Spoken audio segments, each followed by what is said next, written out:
El día de hoy continuamos con el ciclo de charlas sobre el síndrome de boca urente, ciclo organizado por la Unidad de Patología y Medicina Oral del Departamento de Estomatología y la mención de Patología Oral del Magíster en Ciencias Biomédicas de la Facultad de Ciencias de la Salud.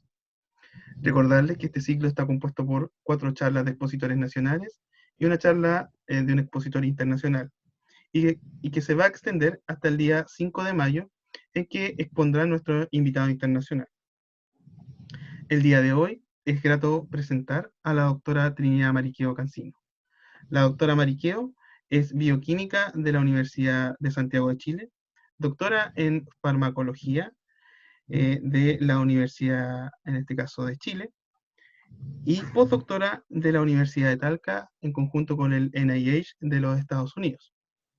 La doctora Mariqueo pertenece y trabaja en el Centro de Investigaciones Médicas de la Escuela de Medicina de la Universidad de Talca, investigando particularmente en el área de neurofarmacología del dolor crónico, en miras a encontrar nuevas moléculas con potencial analgésico. El día de hoy, la doctora Mariqueo nos hablará sobre los aspectos fisiopatológicos del dolor de origen psicógeno. Les pedimos y les recordamos que para un mejor desarrollo de la presentación mantendremos los micrófonos apagados y en caso de tener alguna duda o consulta, las puedan hacer a través del chat de la aplicación, las cuales serán respondidas al finalizar la presentación, o en su defecto puedan levantar la mano a través del botón correspondiente en la misma pantalla del chat para poder en este caso darles la palabra. Dejaremos además en el chat el enlace para controlar la asistencia y otro enlace que es de una encuesta en relación al diplomado de medicina oral que tenemos en nuestra unidad. Entonces, sin más preámbulos, dejamos con ustedes a la doctora Mariqueo y su conferencia. Doctora, por favor. Muy buenos días a todos. Buenos días. Primero que todo quisiera agradecer al doctor Venegas y a todos los organizadores de esta actividad, porque me parece que es una preciosa oportunidad de mostrar el trabajo que hemos realizado en Chile y en Brasil, en este caso por parte del doctor Luciano Castro.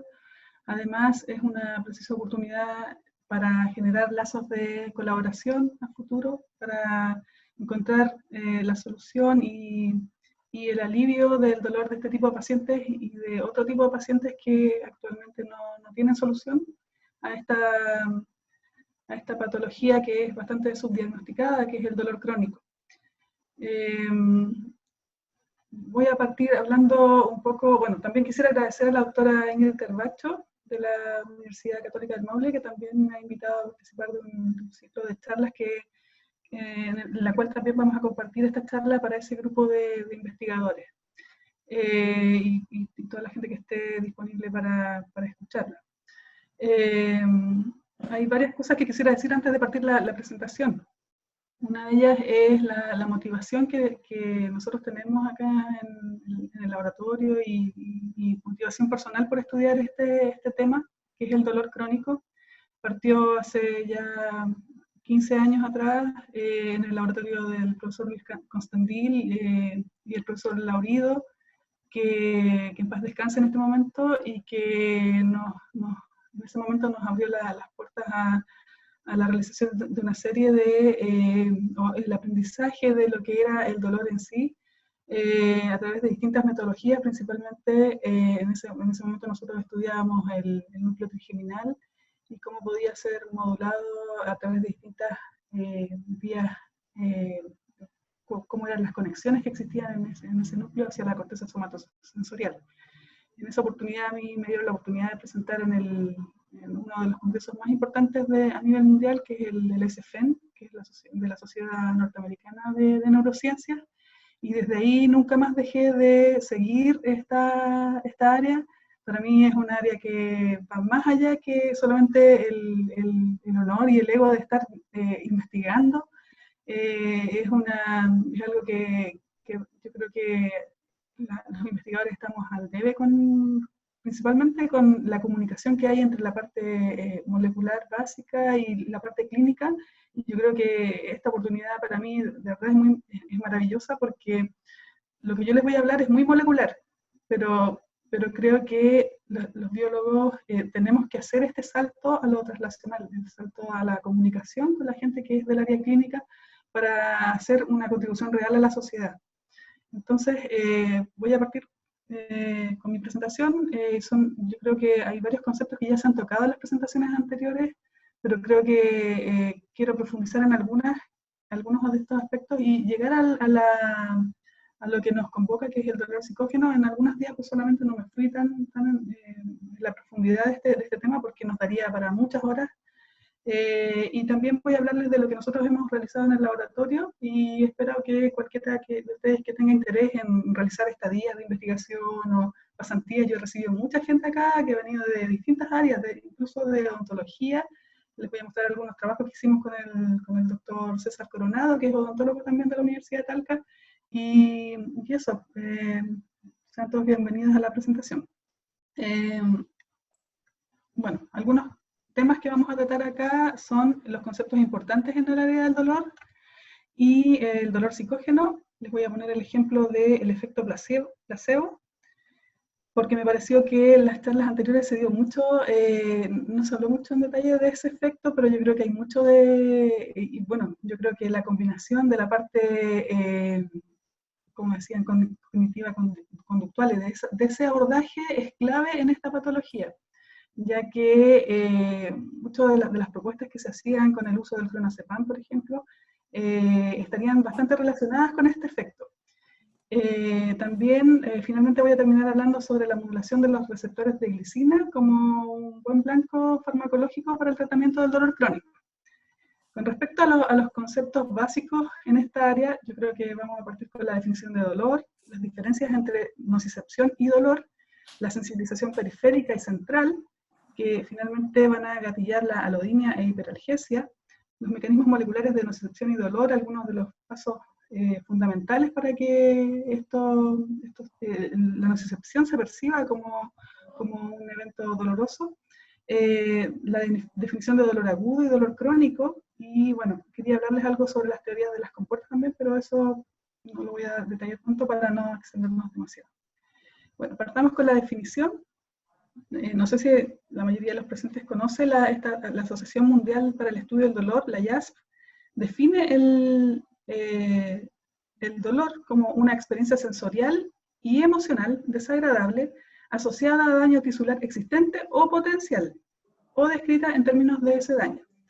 Bueno, la IASP es una asociación en donde se juntaron muchas personas que del área clínica principalmente, o sea, las personas que a mí me ha tocado ir a presentar en este congreso, es un congreso en donde el 90% de los participantes son médicos, odontólogos, personas profesionales del área de la salud que presentan sus experiencias en el área del dolor y colaboran. Bueno, la mayoría de ellos tienen también una parte que es laboratorios que hacen investigación en el área básica.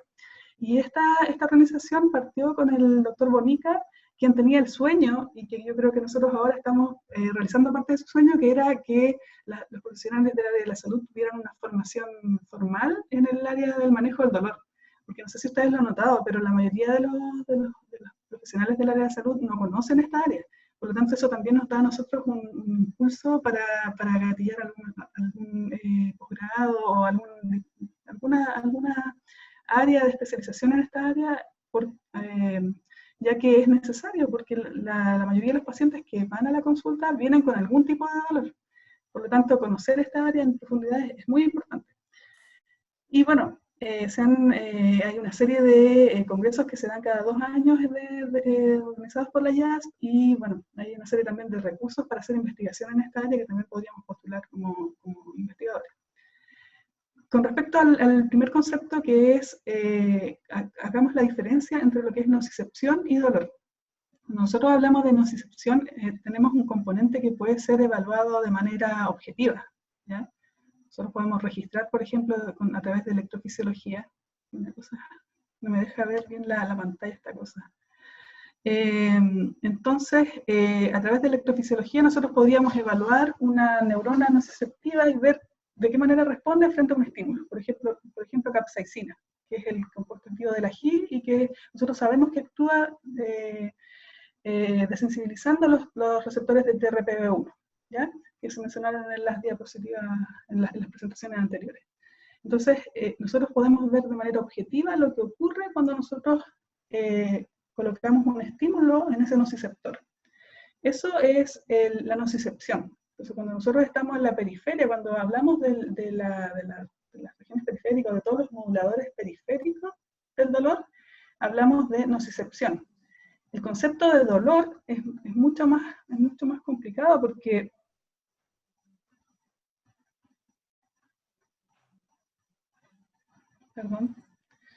en el caso del dolor involucra una serie de otros factores, por ejemplo, el componente emocional que va a ser determinado por nuestra experiencia de vida.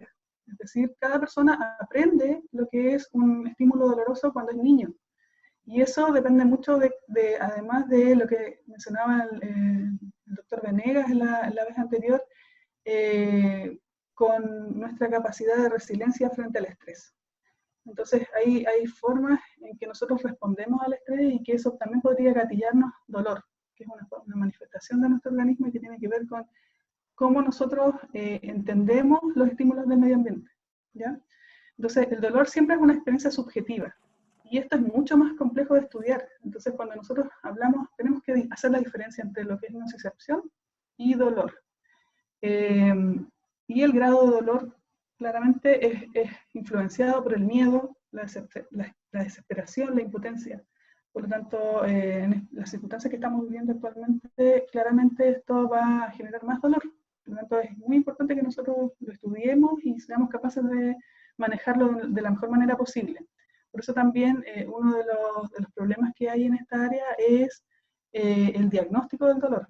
No hay una definición clara. De hecho, las guías del MinSal no tienen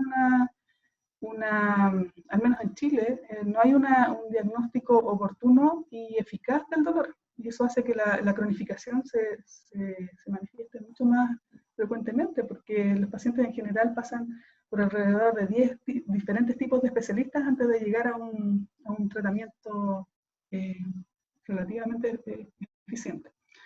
Acá hay dos fenómenos importantes entonces que tenemos que entender, que podemos subdividir este fenómeno en lo que es la sensibilización periférica y central. Entonces, en algunas de las preguntas que se abordaron en las presentaciones anteriores, también eso era bastante difícil, es difícil separar ambas áreas, ¿ya? Cuando nosotros pensamos en el dolor en su totalidad, es difícil decir, no, mira, esta es de origen periférico, porque ambas vías están conectadas. Entonces, nosotros sabemos que hay un nociceptor que tiene una región o una terminal nerviosa que tiene los núcleos de estos nociceptores están dentro de los ganglios, y eso se le llama las DRGs.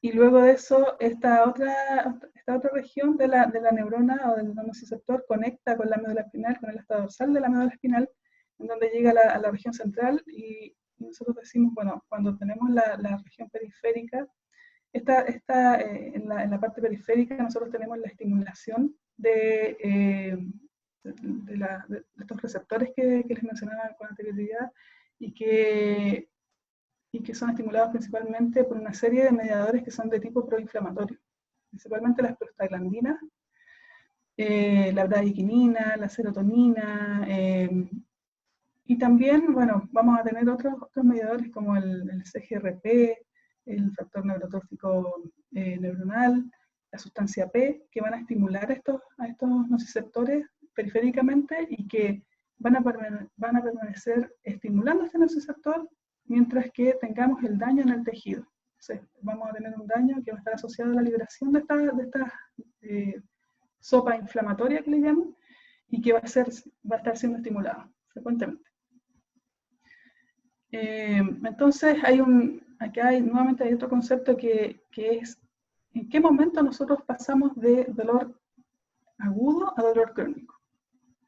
Eso es bastante complejo, porque uno dice, bueno, yo tengo el daño y tengo esta sopa inflamatoria que va a estar estimulando nuestros nociceptores periféricos, vamos a estimular también a nivel central, pero ¿en qué punto nosotros podemos cortar ese ciclo?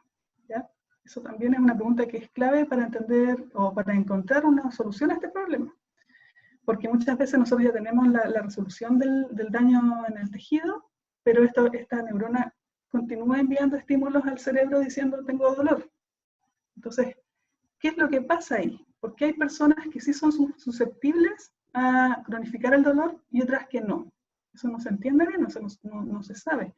Entonces, ¿cuánto de, aquí son preguntas bastante filosóficas, cuánto de lo que es nuestro componente emocional está jugando en contra de todo esto? Porque ¿será que nuestra incapacidad de percibir el dolor como algo fisiológico nos hace cronificar el dolor? O sea, más que la parte periférica, es la parte central lo que nos hace cronificarlo. No sabemos. Luego de otro concepto importante, volviendo a la presentación, es la sensibilización. Bueno, esto es el resumen de lo anterior. Entonces tenemos varios tipos celulares que van a liberar estos mediadores proinflamatorios, las interleuquinas, que juegan un rol fundamental. Y bueno, parte de la terapia ahí también del tratamiento o las opciones terapéuticas están relacionadas con inhibir, por ejemplo, la producción de interleuquina, con los AINES y, bueno, los opioides que están relacionados también con inhibir este dolor. Pero también, bueno, la sensibilización central, que tiene otro componente que está relacionado principalmente con la médula espinal. Y es ahí donde nosotros también estamos investigando, porque nos parece que esa es la puerta de entrada del dolor a través de la médula espinal. O sea, si nosotros lográramos bloquear las entradas nociceptivas desde la periferia en la médula espinal, podríamos también bloquear lo que es la señalización a las regiones supraespinales, que es donde se procesa esta señal como una sensación dolorosa. Entonces, cuando nosotros hablamos de sensibilización central, tenemos que considerar dos etapas. Una etapa que es más temprana, en donde están involucrados estos receptores que son de tipo excitatorio. Son los receptores de NMDA que responden al glutamato. Entonces, hay una conversación entre los receptores de AMPA y de NMDA y que van a activarse y van a también, a su vez, activar cascadas de señalización mediadas por la vía de las MAP quinasas, que finalmente se van a traducir en un aumento en la señalización mediada por calcio.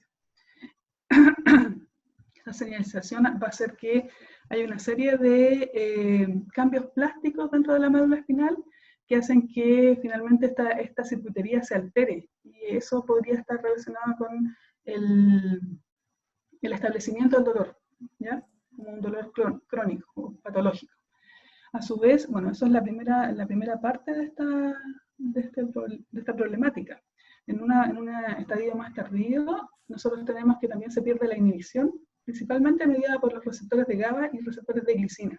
¿Ya? En la médula espinal, los principales, o predomina, los receptores de glicina son ampliamente expresados y también, bueno, hay una comunicación entre los receptores de GABA y de glicina que todavía no se entiende bien por qué ambos receptores están ahí presentes, pero que en general son muy buenos amigos y ellos son canales inhibitorios que conducen cloruro. Entonces generan hiperpolarización de las neuronas a nivel espinal y eso también se pierde durante los estadios de dolor. Se ha visto que, por ejemplo, existe un cambio en los potenciales del ion cloruro, es decir, ahora las neuronas en vez de ser inhibitorias empiezan a ser de tipo excitatoria. Entonces todo este fenómeno tiende a la hiperexcitabilidad, ¿ya? Y eso va a generar entonces estos dos fenómenos, la hiperalgesia y la alodinia, ¿ya? Estos cambios plásticos que ocurren a nivel de los nociceptores y a nivel de la médula espinal, y a su vez una serie de cambios que van a ocurrir a nivel supraespinal y que los vamos a ver más adelante, van a generar entonces este fenómeno, que es la hiperalgesia y alodinia que se mencionó también en las presentaciones anteriores. La hiperalgesia, como se ve en esta curva, o sea, si nosotros pudiéramos hacer una curva de la respuesta que hay en términos de la intensidad del dolor que percibe un paciente en respuesta a un estímulo, nosotros vemos que a medida que vamos aumentando el estímulo, nosotros tenemos una respuesta, ¿cierto? Esto es la respuesta que tendría una persona normal, que no tiene dolor crónico. ¿Se fijan? Entonces, a medida que yo voy aumentando la intensidad del estímulo, voy respondiendo hasta que ya, bueno, el estímulo es muy, muy nocivo y empieza a tener una respuesta que va del orden de los 10 en una escala EVA. Pero ¿qué pasa con una persona que tiene dolor crónico? Que sufrió todos estos cambios plásticos que mencionamos anteriormente en la médula espinal y en toda la circuitería. Va a tener entonces una respuesta, por ejemplo, a un estímulo que no debería ser doloroso, como si fuera doloroso. Entonces va a empezar a tener dolor, por ejemplo. Se fijan que él responde con una respuesta cercana a 4 cuando le pasa una pluma en la mano o le toca un área específica. Entonces, es una respuesta que es alterada, que no debería ser normal que él sienta dolor, pero él siente dolor a esa intensidad de estímulo. Y la hiperalgesia se refiere a que él, a un estímulo que no debería ser, o sea, que debería ser doloroso, pero no para tanto, esa persona lo siente como si le estuvieran martillando la mano. O sea, realmente para él es un estímulo que es doloroso, un pellizco, por ejemplo, lo siente como, ya, esto no, yo no lo soporto. ¿Ya? Entonces, esas dos manifestaciones son claves para entender, mira, esta persona realmente ya tiene estos cambios plásticos. Ahora, hay una discusión ahí en la comunidad científica hasta qué punto nosotros podríamos, o en qué tiempo nosotros podríamos revertir este fenómeno. Entonces, las últimas publicaciones que han salido en el tema dicen que dentro de los 3 primeros meses de generación de estas manifestaciones nosotros podríamos revertir esto. Pero también es difícil de estudiar, por lo que mencionábamos anteriormente, porque una cosa es estudiar la nocicepción y otra cosa es estudiar dolor. ¿Ya? De manera objetiva, de manera con parámetros que pudiésemos medir. Entonces, acá tenemos la definición de dolor agudo versus la definición de dolor crónico. También creo que es importante que la manejemos, que es, por ejemplo, en el caso del dolor agudo, generalmente tiene una causa conocida. ¿Ya? La duración es corta y bien caracterizada y se puede resolver utilizando algunos de los fármacos disponibles o incluso se resuelve sola, no necesita un fármaco. Y es autolimitada, como se dice. Y en cambio, en el caso del dolor crónico, generalmente la causa no es conocida, o sea, no se sabe bien cuál de todos los mecanismos que están disponibles para generar estos cambios es el que se generó y persiste por más de 3 meses. Esa es la definición. Y claramente no existe una cura actualmente. O sea, solo existe el manejo, que se llama, generalmente se le denomina manejo del dolor, porque no es solamente darle un fármaco al paciente. Creo que lo que manifestaba el doctor Venegas es clave. El manejo del dolor debe ser un manejo multidisciplinario, donde, y en nuestro país, en Chile y en países subdesarrollados, esto no está considerado. Entonces, hay una serie de factores que son claves para que los pacientes se recuperen y esto de mirar a la cara al paciente, darle un apoyo psicológico es muy importante. Entonces, bueno, acá yo les puse una diapositiva que está actualizada y que tiene en donde se definen los tipos de dolor y bueno, ustedes la pueden mirar en detalle en la clasificación del ICD-11, donde vemos que hay distintos tipos de dolor, ya sea de tipo primario, que son los que se muestran acá a la izquierda para mí, y los que son de tipo secundario, relacionados principalmente con cáncer o un dolor postraumático, etc. No los voy a definir de nuevo, pero ahí lo tienen ustedes. No sé si estas diapositivas van a quedar disponibles, espero que sí, se las puedo enviar. Entonces también tenemos distintos tipos de dolor neuropático. Entonces hay algunos tipos que son de tipo periférico principalmente, y ahí yo creo que la clasificación del dolor del síndrome de boca cubriente también cabe dentro de esta clasificación. Y también tendremos otros tipos de dolor que son más a nivel central. Dentro del proceso de nocicepción y dolor hay 4 etapas que yo considero que son fundamentales. La primera etapa es la transducción, es decir,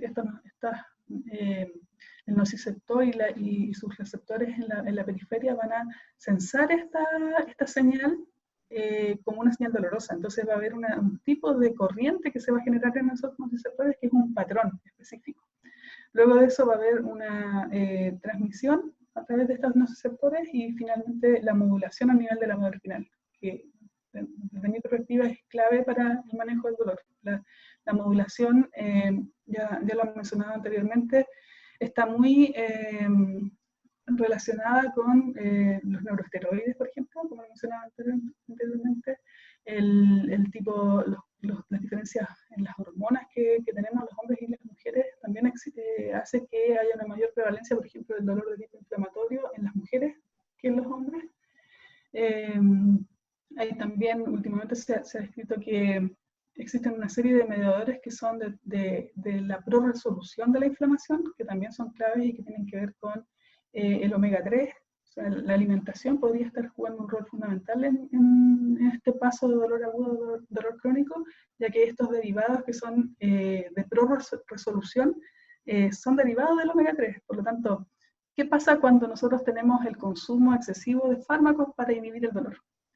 Que, por ejemplo, en el caso de los fármacos que se utilizan para los antimigrañosos, nosotros tenemos una serie de problemas ahí cuando nosotros pensamos en el sobreconsumo del migranol, por ejemplo, hace que se genere la hiperalgesia. Entonces también, ¿qué pasa cuando nosotros consumimos un fármaco antiinflamatorio? Estaríamos borrando, eliminando nuestra capacidad de resolver la inflamación, ¿ya? Y a su vez tenemos todo lo que es la parte supraespinal, que es la percepción del dolor, ¿ya? Todos los componentes, todos los núcleos que están colaborando y conectados entre ellos para hacer que esta señal que es nociceptiva se transforme en una señal que es dolorosa y sea interpretada como dolor, y luego tenemos una vía descendente que nos va a generar una respuesta frente a este estímulo. Bueno, con respecto a la transducción, ya lo mencionaron anteriormente, tenemos distintos tipos de canales iónicos y uno de los principales son los TRPV. Uno, que son estos canales que son de tipo, o sea, que conducen calcio, y también tenemos algunos canales, bueno, aquí yo les mostré como la disposición de las distintas células dendríticas, queratinocitos y los nervios en general, y quería mostrarles esta diapositiva, ya que hay muchos canales distintos o diferentes tipos de canales, no solamente de los TRP, sino también de los canales que son sensibles a ATP, que son los encargados de transducir esta señal como algo doloroso.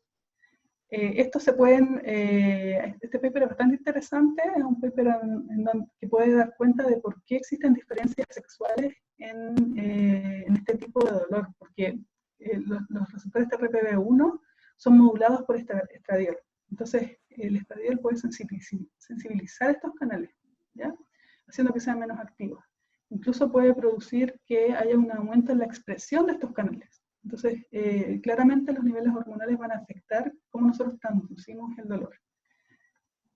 Por otra parte, tenemos la transmisión, y ahí tenemos varios tipos de canales, o sea, varios tipos de nociceptores, es decir, estas neuronas que conducen el dolor, y la expresión de diferentes tipos de canales dentro de esas neuronas. Entonces tenemos las neuronas polimodales, y ahí tenemos distintos tipos de TRP, que son estos canales que conducen calcio, los K2P, los canales de calcio, y en fin, dependiendo del área, bueno, en la región que está más hacia la periferia vamos a tener la expresión de todos estos canales, y en el ganglio vamos a tener principalmente canales de sodio, y los que están conectados a la asta dorsal de la médula espinal principalmente son canales de GABA y canales de calcio que van a permitir también o van a regular la liberación de nociceptores. Entonces, por eso también hay las últimas terapias que se han propuesto están relacionadas con inhibir este tipo de canales, principalmente para inhibir la sobreestimulación de la médula espinal. Ahora, bueno, con respecto a la modulación, que es lo que a nosotros nos apasiona, yo definí acá 3 puntos claves en el establecimiento del dolor y que ya se los mencionaba con anterioridad. Uno de ellos es la señalización mediada por los receptores NMDA, que son de tipo excitatorio. Por otra parte, la activación de las glías. ¿Ya? Esto es, o sea, existen congresos per se de gente que estudia la glía y cómo se activa y qué tipo de mediadores proinflamatorios comienzan a liberar, y esos a su vez se ha descrito en este último tiempo que son capaces de modular de manera directa a los canales iónicos. Es sorprendente. De hecho, esa es una de nuestras preguntas de investigación. ¿De qué manera los mediadores proinflamatorios, es decir, nuestro estado, de qué manera, a ver, aquí hay una pregunta también fundamental, cómo nuestro estado de ánimo, como nuestra conciencia de quiénes somos, influye en nuestro sistema inmunológico, ¿ya? Eso también es clave porque claramente, por ejemplo, en las terapias de cáncer se sabe que los pacientes con cáncer responden menos cuando tienen un estado depresivo, ¿ya? ¿Cómo estudiar eso? ¿Cómo estudiar el nivel de inflamación que nosotros tenemos? ¿De qué manera podría estar influyendo en nuestra respuesta al dolor o en el establecimiento del dolor? Es algo bastante interesante, o yo considero que es muy interesante. Entonces, estos mediadores proinflamatorios a su vez van a estar modulando a los canales de NMDA y también a los canales de GABA y glicina. Ya sea en el caso de los NMDA potencian a esta corriente que es de tipo excitatoria, y en el caso de los receptores inhibitorios la va a inhibir. Por lo tanto, todo tiende a la hiperexcitabilidad, ¿ya? Eso con respecto a la modulación. Y bueno, como les decía, la comunicación neuroinmune es fundamental. Entonces, acá en rojo nosotros tenemos una serie de mediadores proinflamatorios y en azul tenemos una serie de citoquinas que son antiinflamatorias. Entonces existe un equilibrio entre lo que son las moléculas que son de tipo proinflamatoria y las moléculas que son de tipo resolutiva o antiinflamatoria, ¿ya? Y eso también se va a ver alterado durante el establecimiento del dolor crónico. Y acá, bueno, el rol de la interleuquina 1 beta juega un rol clave. Se sabe que, por ejemplo, la interleuquina 1 beta per se es hiperalgésica. O sea, si uno inyecta, ya desde los años 80 se describe esta parte, donde si uno le inyecta intraarticalmente la interleuquina 1 beta, genera dolor. Entonces, esa también va a ser una de las preguntas que nosotros vamos a tratar de responder en nuestra línea de resultados que tenemos en el laboratorio. Con respecto a la percepción del dolor, esto, bueno, nosotros tenemos varios núcleos a nivel supraespinal, se le llama, tenemos la médula espinal, y todos los núcleos que estén principalmente en el cerebro se le llama las áreas supraespinales. Entonces van a estar involucrados principalmente el núcleo parabraquial, la formación testicular, el tálamo, la ínsula, la corteza prefrontal y las cortezas somatosensoriales primarias y secundarias. Esas están relacionadas principalmente con las vías ascendentes del dolor. Y a su vez en las vías descendentes nosotros tenemos la participación de la PAG, el área la sustancia gris periapical, el hipotálamo, la ínsula, la corteza frontal, pero muy importantemente las áreas que son del sistema límbico, ¿ya? Todo el sistema límbico es el que nos va a permitir, que están muy involucrados en todo lo que son las adicciones, ¿ya? Y también en lo que es el componente de la ansiedad que de otra manera manifestada en su presentación. Eso está relacionado con el sistema límbico. En este sentido, la amígdala es un núcleo muy importante porque es el que le va a dar el componente emocional al dolor, ¿ya? Ahí se va a procesar el componente emocional, en colaboración con todos estos otros núcleos. Entonces, la percepción del dolor ocurre a diferentes niveles. Y aquí yo les puse varios puntos claves. El tálamo, por ejemplo, juega un rol fundamental en la percepción del dolor, de que funciona como un centro de relevo para otras áreas, ¿ya? Ahí todo converge en el tálamo y el tálamo decide ya, esta información, todo el sistema nervioso central generalmente todo se reduce por corriente, ¿cierto? Entonces nosotros tenemos un patrón de corriente que nos va a decir, mira, este patrón de corriente significa esto. Entonces el tálamo es el que va a decir, ah, ya, mira, tenemos este patrón, envíalo para tal parte, envíalo a esta otra parte. Él es el que dirige, ¿entiendes? Por lo tanto, lesiones, por ejemplo, en el tálamo generan un dolor muy severo, que es el dolor de tipo, se llama el síndrome metalámico, ¿ya? Entonces es fundamental en todo lo que es el procesamiento del dolor. Otra parte importante, bueno, es la corteza somatosensorial, que nos permite discriminar dónde está localizado el dolor, ¿ya? Y aquí hay un fenómeno muy importante que es el del dolor de tipo miembro fantasma, por ejemplo, donde nosotros tenemos que, nuevamente ahí queda de manifiesto que esto no es solamente lo que está ocurriendo en el sitio del lugar, sino que también está ocurriendo a nivel central, ya que nosotros no tenemos la extremidad. En el dolor de tipo fantasma la persona pierde la extremidad y sigue sintiendo que tiene el dolor en la mano, por ejemplo. Entonces eso se ha logrado explicar a través de, o la propuesta que existe actualmente es que existen en la corteza somatosensorial el mapeo de dónde nosotros estamos, del sitio donde nosotros estamos percibiendo el dolor, empieza a tener, a ampliarse hacia otras regiones, por ejemplo, hacia el área de los labios, de la boca principalmente. Entonces empieza a tener mucha más sensibilidad y empieza a abarcar otras áreas que no están presentes, porque ya no tenemos el brazo. Ya. Entonces quedamos en que teníamos una alteración en el mapeo dentro de la corteza somatosensorial en este otro tipo de fenómenos que es el phantom limb. ¿Sí? En el caso del sistema límbico particular, el hipotálamo, están involucrados en este componente emocional, en darle cuánto dolor estoy percibiendo realmente, en la percepción del dolor. Y bueno, la inflamación, como les decía, juega un rol fundamental en este tema. La activación glial, principalmente de las microglías, y la contribución que tiene en toda la liberación de mediadores proinflamatorios y que van a generar la activación de todo este circuito, es crítico para el establecimiento del dolor crónico. Y en este paper, por ejemplo, nosotros vemos que existe un modelo que es un modelo de tipo neuropático, en donde se hace la ligadura del nervio ciático. Nosotros podemos ver que existe una especie de, o se ha observado que existe un déficit en la memoria y un comportamiento similar a la depresión en este tipo de modelos.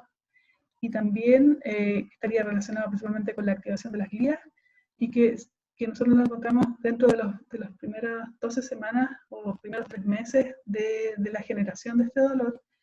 Y que, bueno, acá también dicen, bueno, en la discusión era lo que yo les mencionaba en el comienzo, ¿cuál es la ventana que nosotros tenemos para tratar el dolor, para que no se establezca como una patología? Entonces, este paper es bastante interesante porque dicen que podríamos tener ese rango de tiempo que nos permitiría hacer que revertamos este dolor que es de tipo neuropático crónico.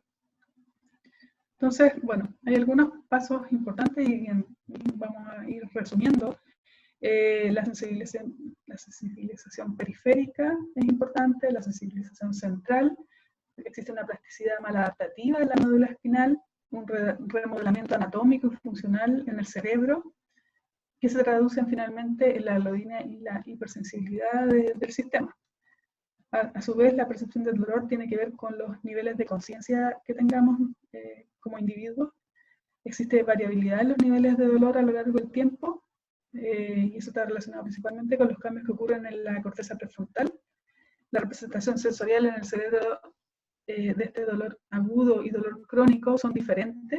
Es decir, existen una serie de estudios donde se ha visto cómo son las imágenes de los cerebros de las personas que tienen un estímulo sensorial que no es, que es de tipo agudo, y se ve que claramente hay cambios en las cortezas, que voy a mostrar algunas imágenes más adelante, relacionadas con la percepción del dolor.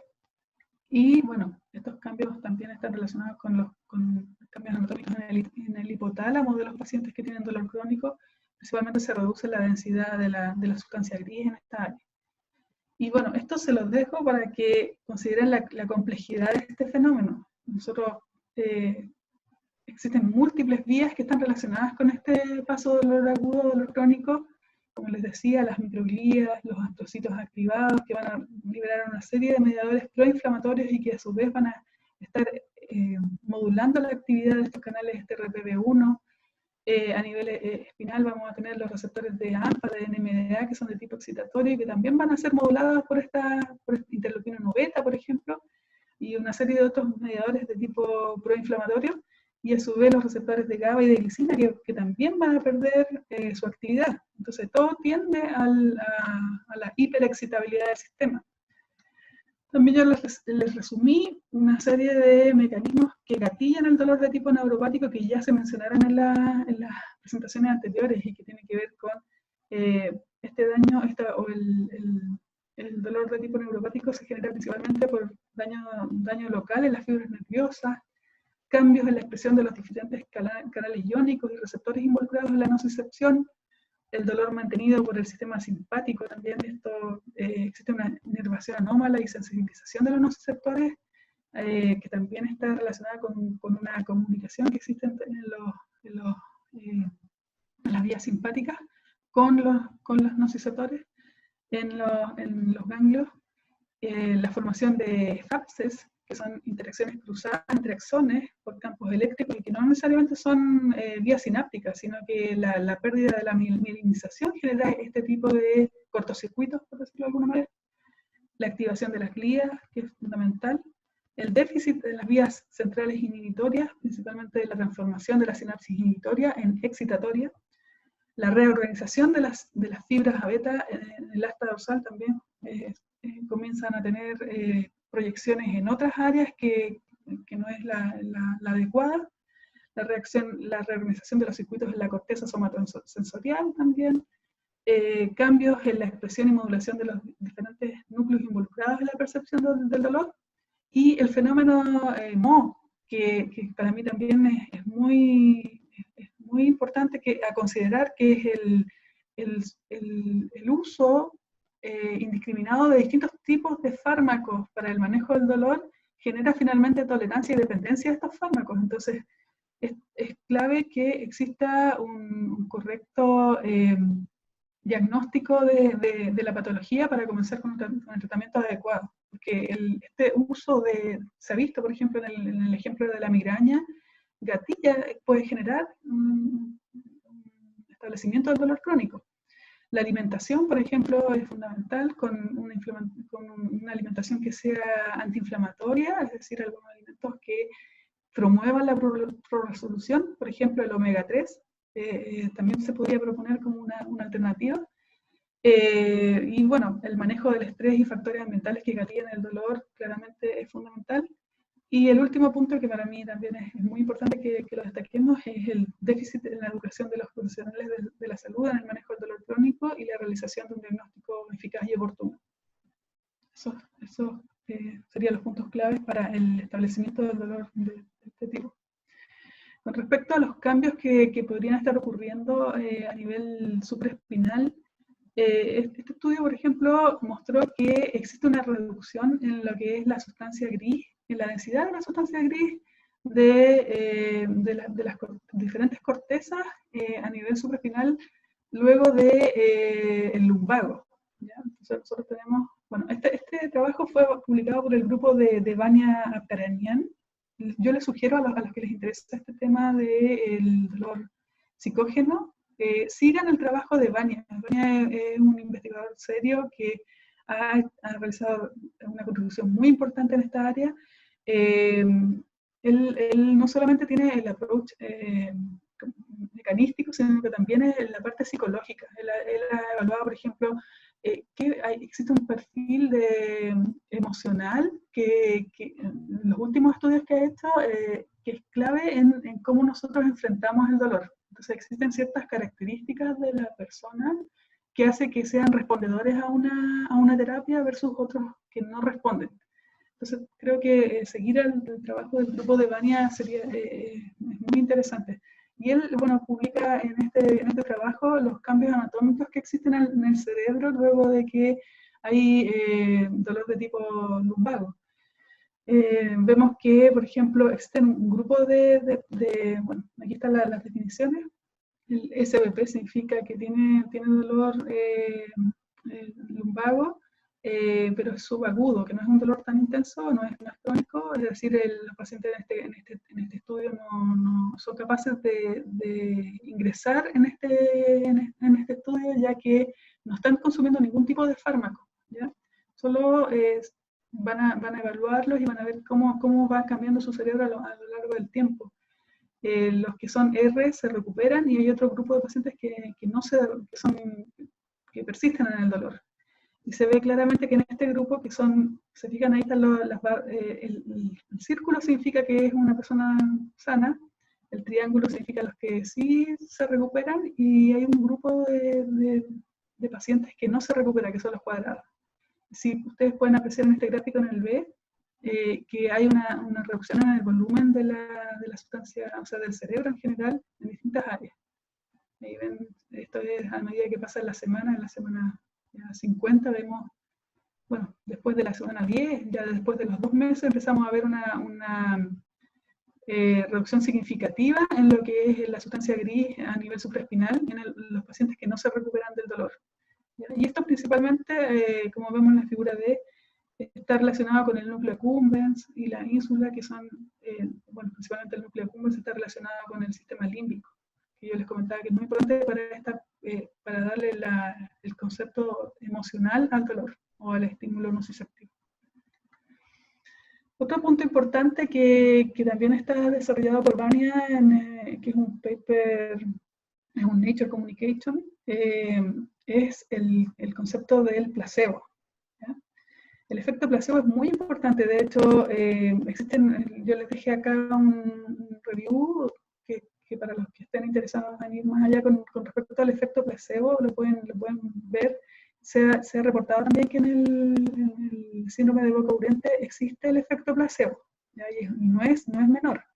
Por lo tanto, bueno, en este trabajo ellos tienen varias demostraciones en donde se hace un estudio que yo creo que lo podríamos hacer acá en Chile porque ellos tienen una aplicación telefónica. Entonces, ellos reclutan a los pacientes y a través de una aplicación en un teléfono, ellos le piden a los pacientes que manifiesten cuál es su grado de dolor a diario. Entonces, les hacen el seguimiento durante un año entero. Y incluso se podría ver el fenómeno del placebo en esos pacientes, porque lo que demuestra Vania después de un año de seguimiento de pacientes, como se fijan acá, después del primer tratamiento, hay una diferencia significativa en la analgesia que tienen estos pacientes. O sea, por ejemplo, los pacientes que recibieron el placebo sentían como si realmente hubiesen consumido un fármaco para el manejo del dolor. Es decir, hay una diferencia significativa en el alivio del dolor que tienen los pacientes que consumieron el placebo, ¿ya? Y aquí está la demostración. Nosotros vemos también acá en el gráfico el cambio en la intensidad del dolor. Nosotros hacemos una comparación, por ejemplo, después del tratamiento 1, esperaban una semana, estaban en el tratamiento 2, no hay diferencia significativa entre la semana 1 y 2, pero sí hay diferencias significativas entre los que no recibieron el placebo versus los que son respondedores. Se fijan que acá los que responden a esta terapia con el placebo tienen una reducción significativa en la intensidad del dolor, en la percepción del dolor, ¿ya? Por lo tanto, eso nos deja abierta un sinfín de posibilidades, porque la verdad es que yo estuve dándole vueltas a este tema, principalmente con la propuesta que tienen de darle clonazepam a muy bajitas concentraciones, 0,5 miligramos. Yo estuve buscando también cuál es la dosis efectiva mínima que tiene el clonazepam, y la verdad es que es sobre 1 miligramo. Por lo tanto, tal vez el efecto que estamos viendo es la combinación de ambas partes, porque también lo que mencionaba el doctor Rivera, este cambio en las unidades que tiene el receptor de GABA. Ustedes saben que el receptor de GABA está constituido por 19 subtipos diferentes de subunidades, que cuando nosotros tenemos un estado patológico, esas subunidades empiezan a expresarse de manera diferencial, empiezan a cambiar, y eso lo puso muy bien el doctor Rivera. Por lo tanto, si nosotros tenemos un paciente que ya cambió esas subunidades, lo más probable es que el clonazepam no le esté pegando directamente o esté participando en otras vías que nosotros no tenemos conocimiento actualmente. Porque si lo pensamos como tratamiento a nivel periférico, los receptores de GABA están principalmente expresados a nivel central. Entonces tendríamos que tener una dosis que sea efectiva y que llegue al sitio. Entonces este efecto yo no lo descartaría. Yo creo que tal vez tener una terapia tipo placebo sería bastante efectiva dentro de los pacientes. Lo dejo como algo que podríamos discutir más adelante, pero no lo pierdan de vista. Y acá, bueno, está lo que yo les comentaba, la aplicación que nosotros podríamos tener y lo que se les pregunta a los pacientes en su teléfono. Entonces ellos, por ejemplo, son reclutados y se les da un incentivo en dinero, cosa que ellos, por ejemplo, si, no sé, medio dólar diario, si es que contestan la encuesta de manera rutinaria, en los horarios correspondientes, podría ser en la mañana y en la tarde, como decía el doctor Negra, que la tarde es donde manifiestan más dolor, y ver cuál es su grado de dolor. Entonces se podría hacer un estudio de este tipo. Y acá este es el review que yo les mencionaba, que está directamente relacionado con el síndrome de boca urente, que muestra que en este review ellos toman 12 artículos distintos en donde se ve el efecto placebo en este síndrome, y ven que hay una respuesta que es de alrededor de una reducción de alrededor del 72% del dolor, si lo comparamos con un compuesto que podría ser una anestesia local. Y en 6 de los 12 estudios se ve que hay un efecto placebo en esta patología, y que es un efecto que podría mejorar la sintomatología del paciente. Y acá les dejé una serie de bibliografías para los que les interesa el tema, que podrían leer y que está recomendado por la European Pain Federation. Bueno, ahora voy a hablarles en el tiempo que queda de lo que a nosotros nos motiva y que son los receptores de glicina. Como yo les manifesté anteriormente, estos receptores se expresan principalmente en la médula espinal y podrían ser un blanco farmacológico bastante atractivo para evitar el fenómeno de sensibilización central. Nosotros tenemos que estos canales, junto con los canales de GABA, conducen cloruro, generando una hiperpolarización de las neuronas, y de esa manera nosotros reducimos el dolor. Por lo tanto, estudiar estos receptores es bastante promisorio. En los últimos tiempos se han hecho una serie de estudios y la verdad es que no se conoce tanto de su farmacología como en el caso de los receptores de GABA, que son ampliamente expresados a nivel central, pero que, no sé si ustedes saben, pero la mayoría de los fármacos que se utilizan y que actúan sobre los receptores de GABA generalmente tienen una serie de complicaciones anexas, como son, por ejemplo, la tolerancia, la dependencia que tienen los pacientes a estos fármacos, y además una serie de otros fenómenos como un estado de conciencia alterado de los pacientes, ya que estos receptores, los receptores de GABA, se expresan principalmente en núcleos que son importantes para el mantenimiento de la conciencia de las personas. Por lo tanto, este podría ser un buen blanco, ya que están principalmente localizados a nivel de la médula espinal. Y también otra cosa importante es que ellos colaboran, como yo les decía, en la sinapsis. O sea, nosotros tenemos sinapsis que son en donde se liberan GABA y glicina de manera conjunta, y existen sinapsis que son compartidas. O sea, tenemos receptores de GABA y glicina a nivel postsináptico, y que incluso comparten proteínas de scaffolding, que es la proteína gefirina, y que van a emplear estos receptores a los sitios sinápticos. Y esta, bueno, es una imagen de microscopía fluorescente, una microfotografía confocal que muestra la localización de estos receptores de glicina en la médula espinal. Este fue parte de mi trabajo de doctorado en el laboratorio del profesor Luis Aguayo en Concepción, y fue una tarea bastante ardua lograr esta imagen. La logramos con el doctor César Coronado, como les mencionaba yo, que es odontólogo de acá, que estudió acá en la Universidad de Talca, y muestra cómo estos receptores se clusterizan a lo largo del soma de las neuronas espinales. Una imagen bastante única.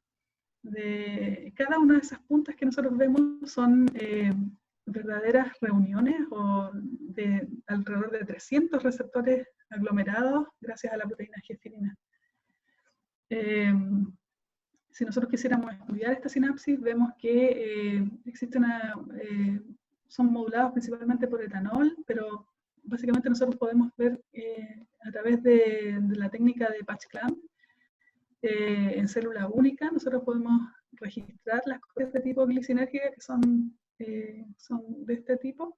Tenemos distintos eventos con amplitudes que van de los 10 a 20, 30 picoamperes de amplitud.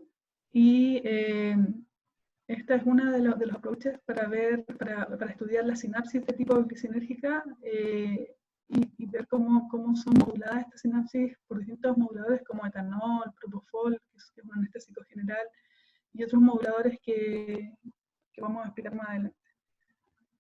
Entonces tenemos varios approaches. Uno de ellos, como les decía, es la parte sináptica. En la parte sináptica nosotros podemos ver varios parámetros farmacocinéticos como la amplitud de estos eventos, el tiempo de decaimiento de los eventos, y también la parte a través de, como estos canales pertenecen a la familia de los canales activados por ligando, nosotros podemos ver que al aplicar la glicina, nosotros vamos a tener que los receptores que están en la sinapsis y fuera de la sinapsis van a ser activados y van a tener corrientes de este tipo, donde nosotros podemos aplicar también un modulador, en este caso etanol, y vemos la potenciación de estas corrientes.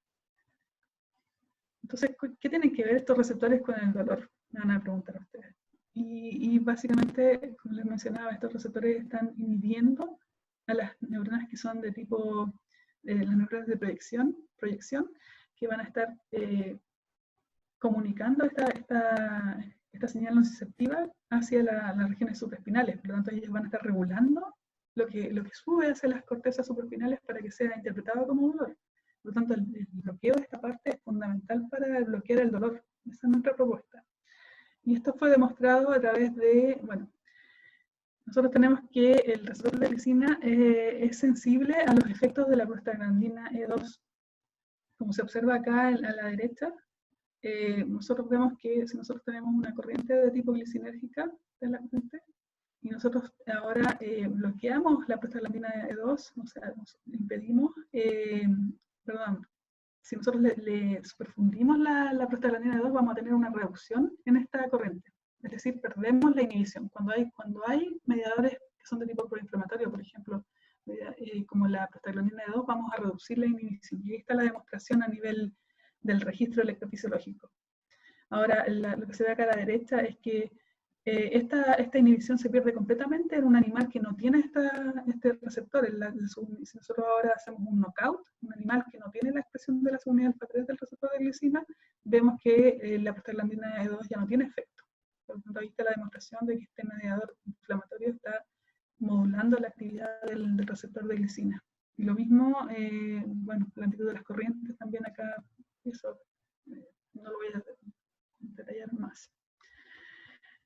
¿Cuál es el rol entonces de este receptor en la sensibilización central? Era lo que yo les comentaba anteriormente. Nosotros logramos hacer que inhibir esta modulación o la pérdida de inhibición a través de la modulación de los receptores de glicina. Podemos hacer ahora entonces que haya un bloqueo de la señalización supraespinal.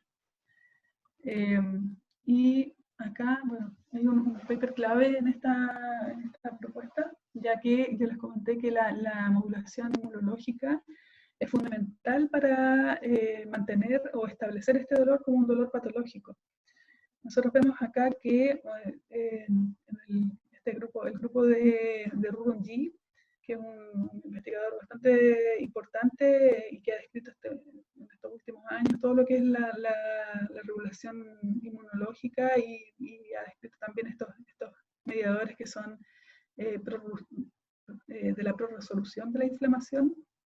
Este investigador es de la Universidad de Duke y ha descrito que, por ejemplo, si nosotros superfundimos en la médula espinal la interleuquina 1 beta, vemos una reducción en la amplitud de las corrientes de tipo GABAérgica y también las de tipo glicinérgica. Lo mismo ocurre con las de tipo excitatorias, que no las estoy mostrando acá, pero hay un aumento en la actividad de tipo excitatoria y una reducción en la de tipo inhibitoria, lo que podría estar dando cuenta de lo que ocurre en el dolor crónico, porque nosotros perdemos la inhibición, y esta es una forma de perder la inhibición. Por otra parte, algo que es bastante importante y que se ha escrito últimamente es que estos receptores también se expresan en la amígdala. Es decir, yo les comentaba que la amígdala es un núcleo muy importante para darle el componente emocional al dolor. Por lo tanto, entender lo que ocurre en la circuitería de la amígdala en el dolor crónico es clave para entender cómo se establece el dolor crónico. Y este grupo de investigadores también del grupo de Lynch de Australia y acá colaboraron el profesor Bacasá, que es también una eminencia en todo lo que es el área de la amígdala, él ha caracterizado todo sobre la amígdala. Entonces colaboraron estos dos investigadores que son dos grupos muy, muy potentes y describieron cómo era la expresión de las distintas subunidades del receptor de glicina en la amígdala central y en la amígdala basolateral. Si se fijan en la amígdala central, que es clave para el componente emocional, hay una tremenda expresión de la subunidad beta, que es una subunidad auxiliar del receptor de glicina. Por otra parte, durante mi tesis doctoral yo descubrí que existe una modulación de la subunidad beta del receptor de glicina que es clave para la modulación del canal. Porque si ustedes ven acá, voy a tratar de explicarlo lo más en términos súper simples, voy a hacer mi mejor esfuerzo, pero si ustedes tienen una célula HEC, que es un modelo celular, es una membrana básicamente, y sobreexpresan los canales de glicina de tipo alfa-1, nosotros vamos a tener que, si superfundimos el etanol, va a haber una potenciación de alrededor de 55, más o menos 10% de la corriente glicinérgica. Pero cuando está presente la subunidad beta, nosotros tenemos una reducción de la potenciación. Lo mismo ocurre cuando tenemos esta subunidad que es la alfa-2, vemos que no es sensible a los efectos de etanol. Sin embargo, cuando nosotros co-transfectamos con la subunidad beta, vemos que hay un aumento significativo en la potenciación por este, que puede ser utilizada como fármaco, pero por esta droga. Entonces, nosotros vemos que la subunidad beta, que es una subunidad auxiliar, juega un rol clave en la modulación de los receptores de glicina, así como lo mencionó el doctor César Rivera con respecto a los receptores de GABA, la subunidad delta y la subunidad gamma son subunidades auxiliares que modulan la actividad de los GABA. Acá la subunidad beta juega un rol clave en la farmacología y, como les decía, también está altamente expresada, a mí de verdad me sorprende, que esté altamente expresada en la amígdala central. Entonces, esto, bueno, nosotros acá me siento muy orgullosa de este artículo porque propusimos en realidad hacer un análisis de lo que eran todas las subunidades auxiliares de la familia de los ligand-gated ion channels. Y mandamos esta propuesta al editor de la revista Pharmacological Research y a él le pareció bastante innovadora. La verdad es que nos escribió, bueno, ustedes son investigadores muy jóvenes, la verdad es que no sé si van a tener como la capacidad de escribirlo, pero bueno, vamos, démosle, y bueno, logramos publicarlo, salió una súper buena revista de nuestra área, y es la primera vez en donde se define lo que es el rol, o se propone este rol que no ha sido tan estudiado, que es el rol de las unidades auxiliares de esta familia, y que está muy involucrado en la respuesta que nosotros tenemos a fármacos, porque la mayoría de estos canales están relacionados con la mayoría de los fármacos que están disponibles actualmente. Entonces, cómo estas unidades auxiliares modulan esa respuesta también es algo clave para el manejo del dolor y de otras patologías. Entonces, la investigación que nosotros tenemos en el laboratorio acá de neurofarmacología del Centro de Investigaciones Médicas de la Universidad de Talca propone varios objetivos y en base a la hipótesis que es que la modulación de los receptores de glicina por esta subunidad auxiliar juega un rol clave en el establecimiento del dolor crónico. Y acá tenemos varias preguntas que nosotros fuimos resolviendo a lo largo de los años, y una de ellas es que nosotros proponemos que, bueno, investigamos de qué manera las diferencias sexuales en el dolor estarían relacionadas con la expresión de estos receptores de glicina. Y encontramos que, bueno, este es como el graphical abstract de nuestro trabajo, que cuando nosotros tenemos un modelo de dolor de tipo inflamatorio, en donde le inyectamos a la pata del animal una molécula que genera inflamación, vemos que las hembras tienen umbrales del dolor aumentados, o sea, ellas perciben más dolor que los machos.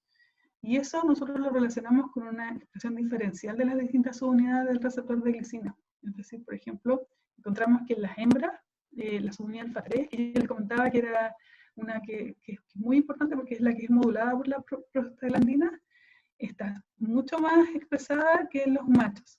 Y también la subunidad beta se expresa en ambos sistemas, en ambos tipos de animales. Y acá está, bueno, está la caracterización de la expresión a través de Western blot y a través de estudios de comportamiento con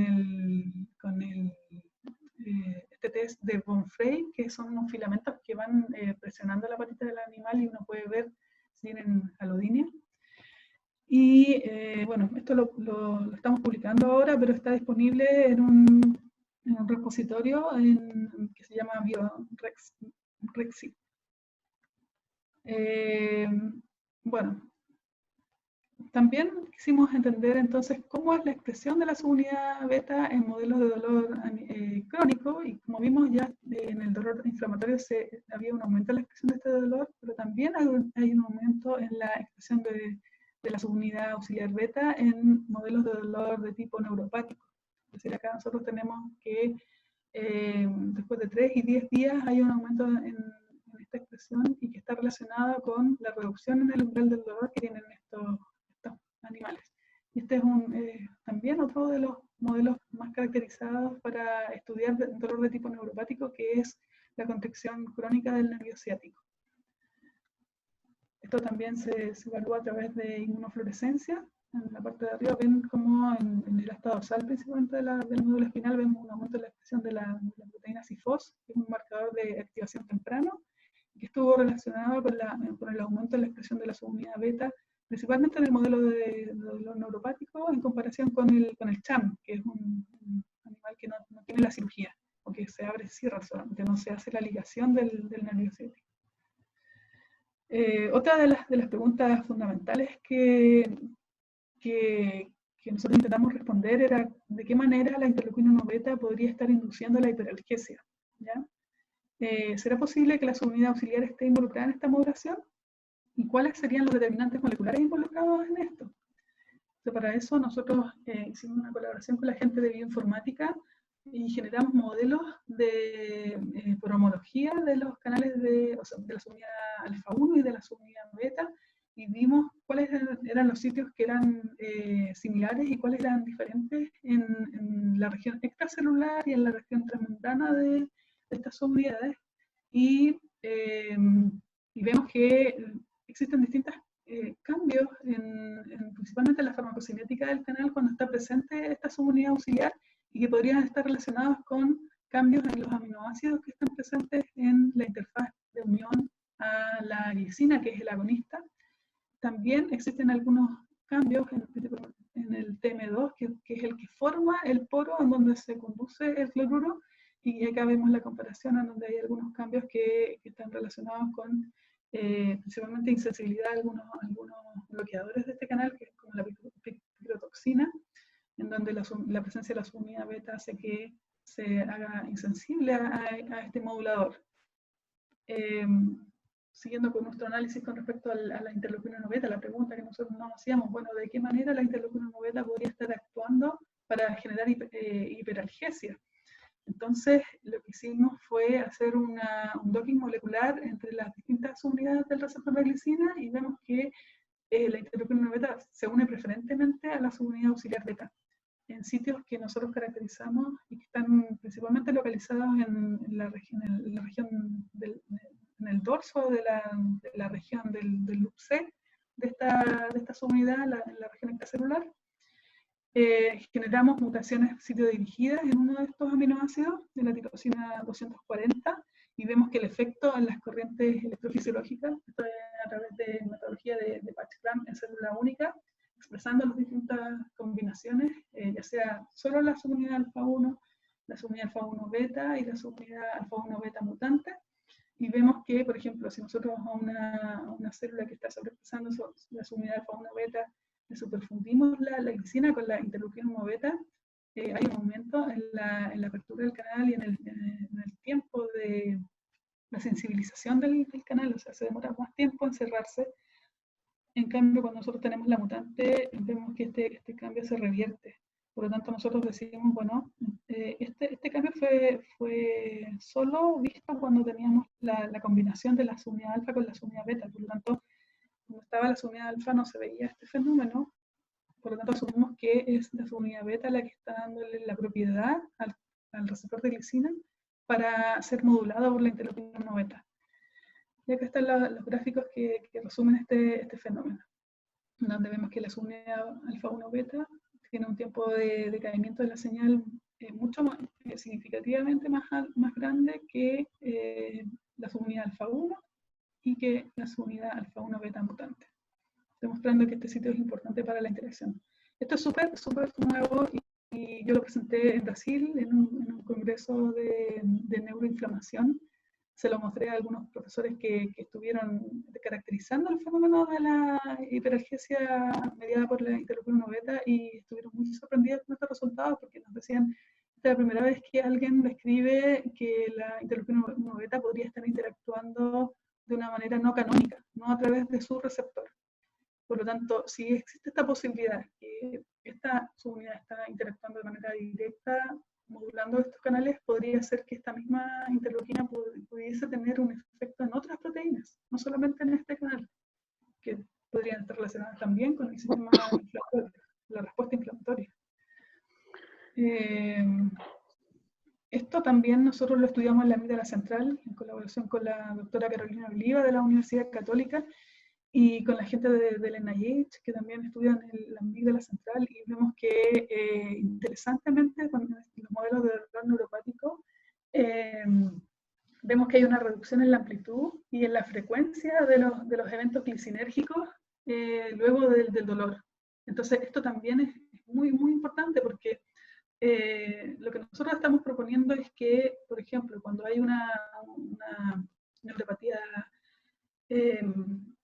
relacionada, por ejemplo, con el dolor de tipo luego del miembro fantasma, por ejemplo, en donde no tenemos el estímulo nociceptivo, se pierde la estimulación periférica, nosotros proponemos que tiene que ver con una pérdida de inhibición a nivel central, ¿ya? Principalmente mediada por la modulación que ejerce la interleuquina 1 beta en núcleos tan importantes como la amígdala central. Eso, bueno, en conclusión, nosotros hemos encontrado que existen diferencias sexuales en la nocicepción, en el umbral del dolor, que podrían estar relacionados, o que están relacionados con cambios en el tipo de subunidades del receptor inhibitorio de glicina a nivel espinal. La subunidad auxiliar beta es una subunidad que es regulatoria y que aumenta su expresión luego de distintos tipos de dolor, no solamente de tipo inflamatorio. Esta subunidad también juega un rol clave en la sensibilización central mediada por la interleucina 1 beta, y a nivel supraespinal la amígdala central es modulada por la interleucina 1 beta y reduce su amplitud y frecuencia, y por lo tanto vamos a perder la inhibición, que podría estar relacionada también con el establecimiento del dolor crónico de tipo neuropático. Quisiera agradecer principalmente, hoy me estoy viendo el frío, quisiera agradecer a todas las personas que apoyaron esta investigación, principalmente, bueno, a Fondesit. Este fue un proyecto de postdoctorado que fue realizado acá en la Universidad de Talca, pero que existe una modalidad en donde si ustedes tienen un contrato pueden comenzar con su línea independiente y ellos te permiten hacer uso de ese financiamiento como si fuera un fondo de iniciación. Agradecer también al financiamiento que nos dio la Universidad de Talca a través del proyecto PA Quinbio. También quisiera agradecer a todos los colaboradores que creyeron en esta propuesta, la profesora Carolina Oliva de la Universidad Católica, que ha sido un pilar fundamental en esta investigación, al doctor Jimmy Stebert de la Universidad Andrés Bello, también pilar fundamental, quien me corregía la mayoría de los artículos, el proyecto de continuación, etcétera, colaboraciones. Recientemente postulamos a un proyecto de Milenio. La profesora Yarimar Carrasquillo del NIH, la profesora Wendy González, que fue un patrocinante acá del grupo de bioinformáticos de la Universidad de Talca, todos ellos con muy buena disposición, siempre abiertos a todo tipo de colaboraciones. Para las personas que les interese más la parte de informática, ellos son geniales, se los recomiendo. Del Centro Interdisciplinario de Neurociencia de Valparaíso, que dicho sea de paso, creo que es el mejor centro de investigación en este momento en Chile, es uno de los mejores. Ahí está la profesora Karen Castillo, que es colaboradora y amiga cercana por muchos años. Ella también juega un rol fundamental en todo lo que es la parte de electrofisiología, generación de mutantes, todo lo hicimos ya en colaboración con ella. En la UCM, la profesora Ingrid Carbacho y también su esposo, el doctor Pitt, la doctora Javiera López también, que está allá, que también ha estado colaborando en la parte de informática, y a mi querido amigo Rafael Barra, del CIVAP de la Universidad de Santiago, que también ha sido fundamental en todo lo que es los estudios de conducta con los animales, etc. Y bueno, acá están algunos de los estudiantes de pregrado que han pasado por el laboratorio y el doctor, se me olvidó el nombre cuando estoy nerviosa. Bueno, después se los comento. El grupo de investigación acá en la Escuela de Medicina de la Universidad de Talca. Y bueno, los dejo con este mensaje que el dolor es inevitable, el sufrimiento es opcional. Eso. Bueno, le damos las gracias entonces a la doctora Mariqueo por su excelente presentación. En este caso se está llenando de elogios el chat del Zoom. Y abrimos entonces la discusión para poder responder en este caso a sus consultas. Si alguien quiere hacer la pregunta directamente, le recordamos que puede levantar la mano con el botón de la aplicación del chat y de participante para poder darle la palabra. Tenemos un par de preguntas también ya que se han ido colocando en el chat. Doctora, lo primero dice en este caso Chile Contreras, si es que primero la felicita por la maravillosa charla y ella quería consultarle si es que usted tiene algún antecedente de algún estudio que pudiese relacionar de forma directa el dolor crónico con los padecimientos como el Alzheimer.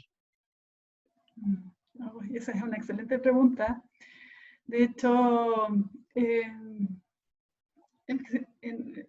este congreso que nosotros, al que yo asistí, tuve la oportunidad de conocer a una doctora, la doctora Vika, que está en este momento en el John Hopkins, en el grupo de la Tremolier, que justamente están tratando de abordar esa consulta, porque de hecho los pacientes que tienen alteraciones del sueño, ustedes saben que el péptido beta amiloide que está relacionado con el Alzheimer, generalmente nosotros lo metabolizamos y lo eliminamos del organismo en el descanso, durante el sueño. Por lo tanto, las personas que tienen alteraciones del sueño, y generalmente los pacientes cuando no tienen alteraciones del sueño, empiezan a acumular mucho más este péptido, por lo tanto tendrían mayor posibilidades de establecer el dolor a través de esa vía. Pero es algo que está en estudio. De hecho, si ustedes quieren seguir a gente que es de muy buen nivel y que está relacionada con este tema, les recomiendo a la doctora Vika y al doctor de la Tremolier en John Hopkins. Todavía es algo que está en estudio. Súper.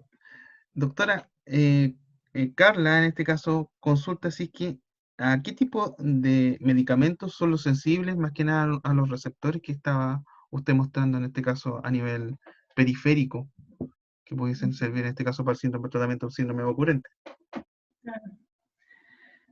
Lo que pasa es que, bueno, las últimas propuestas que hay sobre cómo manejar un síndrome que es de origen más periférico, también ahí yo les recomiendo el trabajo de nuestra colaboradora, de la doctora Karen Castillo, y el grupo del doctor Ramón Latorre en el centro, en el CINB de Valparaíso. El trabajo que están haciendo ellos es bastante notable con respecto a los moduladores de los TRPV1, que son más a nivel periférico, y por ejemplo la capsaicina, que es el componente activo, aunque uno tiene una actividad modulatoria de este canal, y ellos están buscando entender mejor de qué manera ese compuesto podría ser utilizado como fármaco para el dolor. Ahora, a nivel periférico o a nivel central, qué fármacos podríamos proponer para los receptores de glicina. Es algo que también está en estudio porque, por ejemplo, se sabe que, por ejemplo, el etanol, los anestésicos generales actúan sobre estos canales, pero producen a nivel central un sinnúmero de cambios a nivel de la circuitería de los distintos núcleos del cerebro, del hipocampo, que está relacionado con la memoria, de la amígdala central, con la percepción del dolor, etcétera, cambian cuando uno usa fármacos. Por lo tanto, yo recomendaría otro tipo de terapias alternativas. Y también hacer estudios con respecto al uso de la marihuana, porque actualmente también existe mucho desconocimiento acerca de esa área, entonces hay que hacer más estudios, esa es mi propuesta. No, no tenemos suficiente evidencia para decir esto es lo que va a funcionar realmente. Doctora, en ese mismo sentido, Juan Jesús plantea una duda, si que existe alguna relación del sistema endocannabinoide con el manejo o modulación del dolor crónico. Sí, los endocannabinoides. Justamente los endocannabinoides modulan el dolor. De hecho, los endocannabinoides también modulan la actividad de los receptores de glicina. Hay una serie de trabajos del grupo del profesor Seilhofer en Suiza, en colaboración con el doctor Llévenes de la Universidad de Concepción, en donde han estudiado toda la modulación que tienen estos receptores y receptores inhibitorios en general por los endocannabinoides. Entonces, es una alternativa, pero claramente, por ejemplo, hay que ser responsable con respecto al uso de la marihuana y los cannabinoides en general para el manejo del dolor, porque no es lo mismo, existen distintas cepas de la marihuana y lo que yo he hecho de menos un poco es el estudio serio y acabado de cuáles son los componentes que tienen actividad y de qué manera la sinergia entre los distintos componentes que tiene la marihuana generan el efecto antinociceptivo. O sea, tener un estudio real en donde uno diga, mira, estas son las cepas que nosotros tenemos disponibles, estas cepas tienen estos compuestos, y estos compuestos son estos los que interaccionan para tener el efecto final, es algo que yo no he visto en ningún estudio que tenga ese nivel de detalle y que nosotros podríamos recomendar al paciente, mira, esta es la cepa que a usted le sirve, ¿entiendes? O sea, claramente el sistema endocannabinoide es algo que nos permite modular el dolor, el grado de dolor de los pacientes, pero la forma que se está dando en este momento esto de, sí, tómense la agüita de hojas de marihuana sin saber cuál cepa es la mejor y cuáles son los compuestos que tienen el efecto, la verdad es que no me parece, no creo que sea efectivo. Y también esto tiene que ir de la mano del acompañamiento de profesionales que sean expertos en manejo del dolor, es decir, el tener certificaciones de los profesionales de la salud en manejo del dolor, yo creo que es clave. O sea, que en Chile empecemos a tomar esto en serio y digamos, mira, esto la verdad es que tiene un costo altísimo para el sistema de salud en general, porque tenemos muchos pacientes que están, es alrededor del 40% de los pacientes en Chile tienen algún tipo de dolor, sufren de dolor. Por lo tanto, tener un área dentro de las carreras del área de las ciencias de la salud en donde se hable del manejo del dolor, yo creo que es crítico para tener un buen diagnóstico y una terapia eficiente, para poder hacer también el seguimiento, porque eso tampoco se hace. O sea, ustedes no sé si lo han notado, pero cuando una persona tiene cualquier tipo de dolor, lo primero que se les da es paracetamol y 10 kilos de paracetamol y váyase para la casa. Entonces no se le hace un seguimiento a los pacientes en el tiempo para decir, mira, evolucionó de esta manera, bueno, vamos a hacer el cambio. Entonces la información está muy, muy desordenada. No hay yo creo que esto va a ir cambiando porque existe una exigencia de que, las distintas áreas de los sistemas de salud vayan haciendo una gestión eficiente de los recursos y vayan automatizando no sé, las fichas clínicas y que se lleve toda la información que hay en los pacientes, que haya un seguimiento real de ellos. Esto de abandonarlos con un paracetamol, yo creo que es una pésima decisión. Perdón que sea tan Doctora, crítica. super. Doctora, el doctor Marcelo consulta una hipótesis, si es que usted cree que, o cómo influiría la microbiota intestinal, principalmente en todos estos resultados por la enorme cantidad de elementos inflamatorios y de otros tipos que ella puede producir o que produce. Sí, eso es un área que está en desarrollo en este momento, que es todo lo que es la microbiota intestinal, cómo nosotros afectamos, cómo nuestra microbiota intestinal se ve afectada en los procesos de distintas patologías en realidad. Entonces, cómo nosotros podemos cuidar nuestra microbiota intestinal para que tengamos menor, por ejemplo, menor posibilidad de caer en depresión.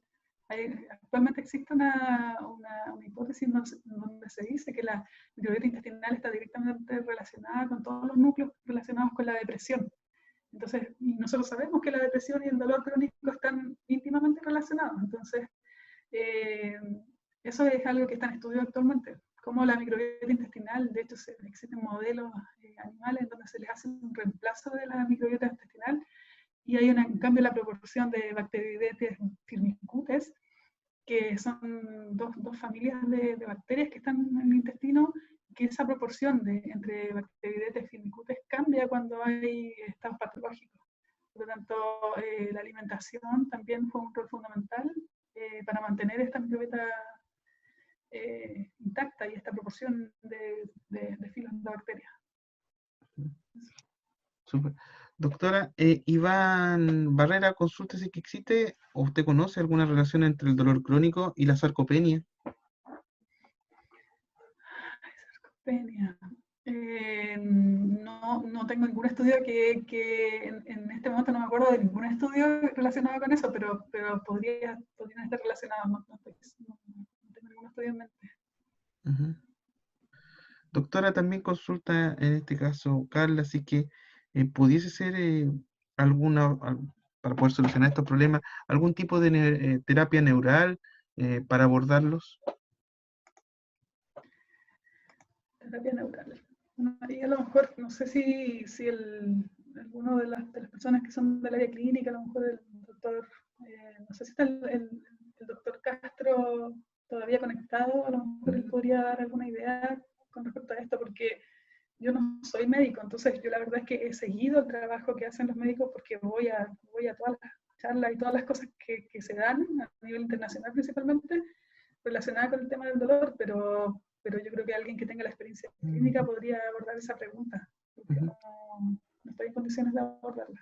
Sí, en este caso, bueno, no Sería está el bien doctor. interesante que pudiese responder. El doctor Castro, el de Castro, no está en estos momentos, pero va a abordarlo yo creo en la próxima charla, así que dejarlo invitado. El doctor Venegas sí que tiene algo de experiencia, a lo mejor no pudiese hacer algún comentario sobre terapias neurales, doctor. Eh, buenas tardes a todos. En primer lugar, un gran agradecimiento a Trinidad. Ha sido una excelente charla, muy estimulante para la investigación, buscando, como decía en algún momento en el chat, alguna alternativa de manejo de los pacientes con este trastorno. Entonces, muchas gracias. Realmente bueno, Trinidad. Gracias. Bueno, la verdad es que he tenido, más que experiencias, algunos acercamientos con la terapia neural. Hay un grupo de trabajo en el norte, en la cuarta región, que está liderado por el doctor Enzo Secchi, ex compañero mío de la universidad en Concepción. Él ha formado toda una línea de trabajo justamente en relación a la terapia neural odontofocal, que se llama. Y esta justamente consiste en un manejo del dolor crónico que no es solo del área cervicofacial, por decir así, sino que el dolor en general, a través de, digamos, distintos procedimientos que incluyen en algunos casos, por ejemplo, el uso de anestesias infiltrativas en algunos puntos específicos. Por eso se llama en este caso terapia neural odontofocal. Ahora, los resultados que se relatan son bastante positivos desde el punto de vista de lo que se reporta en realidad, pero en lo personal, como les digo, en algún momento he tenido algunos intentos de manejo a través de esta vía con pacientes con distintos dolores a nivel de la cavidad oral y estructura maxilofacial. Yo diría con resultados bastante anecdóticos, por decir así. En algunos casos con como en otras cosas también, buenos resultados, en otros casos sin ningún resultado. Ahora, yo creo que esta terapia neural odontofocal es un concepto de que nosotros podríamos tener algún acercamiento considerando lo que decía justamente la doctora Mariqueo ahora hace poco rato, y que yo estoy de acuerdo, en relación a que yo creo que es bueno considerar terapias alternativas en el manejo de estos dolores. Y respecto a eso, en algún momento me parece lo conversamos en la primera charla, cuando yo mencioné el uso del ácido alfa-lipoico, ¿cierto? Que muchas veces yo la indico, y muchas veces, la mayoría, la verdad, los pacientes me relatan un buen resultado. Ahora, para ser franco, si bien es cierto, existen algunos aportes ahí, pero yo pienso que hay mucho de efecto placebo. Por lo tanto, esta pregunta que se hace la doctora cuando dice si el efecto placebo tiene un efecto real, yo creo que es una muy buena forma de poder acercar una investigación acá en lo que nosotros estamos tratando de buscar soluciones para el síndrome de boca urente. A propósito que hablaron de marihuana, también un acercamiento que tuve hace algún tiempo atrás, en un periodo, a propósito de que con algunos pacientes intentamos, fíjense, un tratamiento, entre comillas, tópico con aceite de, ¿cómo se llama?, de marihuana, que ustedes saben que lo pueden comprar. De hecho, en el norte están vendiendo aceite de marihuana qué sé yo, en las ferias artesanales. Entonces, en algún momento, claro que esto es no más allá de 2 pacientes, que es el efecto tópico en la lengua específicamente. La verdad es que no, en los 2 casos no hubo un resultado, digamos, que pudiéramos decir, oye, aquí está la solución. No, para nada. Bueno, es probable que obviamente tenga que ver con bastantes otras explicaciones a nivel farmacológico, como me pareció muy interesante lo que decía Trinidad ahora respecto a la dosis mínima efectiva en relación al clonazepam, que puede o no dar algún resultado justamente en el uso tópico. Es bastante dudoso, es verdad, pero la literatura lo reporta.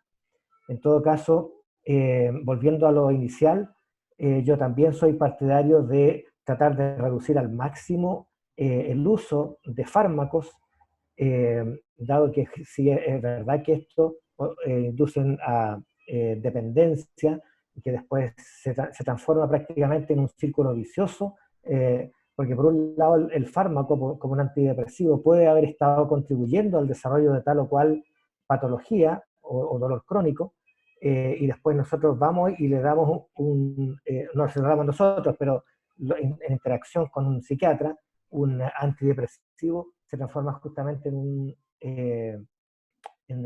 un ciclo vicioso. Entonces, sí, yo creo en el manejo, yo creo en el componente emocional del dolor, y yo creo que el manejo de ese componente emocional, yo creo que sí puede contribuir a manejar a estos pacientes. Partiendo por este último mensaje que nos da aquí la doctora Trinidad, excelente: el dolor es inevitable, el sufrimiento es opcional. Yo creo que es un muy buen mensaje que refleja gran parte de lo que se ha conversado.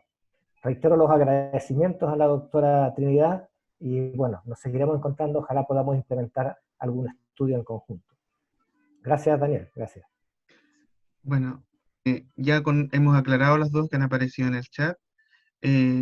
Por último, entonces, le damos nuevamente las gracias a la doctora Mariqueo por su excelente conferencia. Los videos de la conferencia anterior quedarán disponibles, como ustedes ya saben, en las redes sociales de nuestro laboratorio, @patología y medicina oral UTALCA. Reiteramos además la invitación a seguir participando de este ciclo de conferencias, ya que la próxima semana contaremos con la exposición del doctor Luciano Castro, académico de la Universidad Federal de Goiás de Brasil, quien nos hablará sobre los conceptos actuales y formas de manejo del síndrome de boca urente. Los certificados de las conferencias anteriores ya han sido enviados. Si alguien ha tenido alguna dificultad o problema, por favor, les pediría que se puedan contactar a mi correo electrónico de droguet@utalca.cl para poder solucionar en este caso cualquier inconveniente. Por último, a nombre de la Unidad de Patología y Medicina Oral del Departamento de Estomatología y la mención de Patología Oral del Magíster en Ciencias Biomédicas de la Facultad de Ciencias de la Salud de la Universidad de Talca. Les damos las gracias por su participación y los esperamos la próxima semana.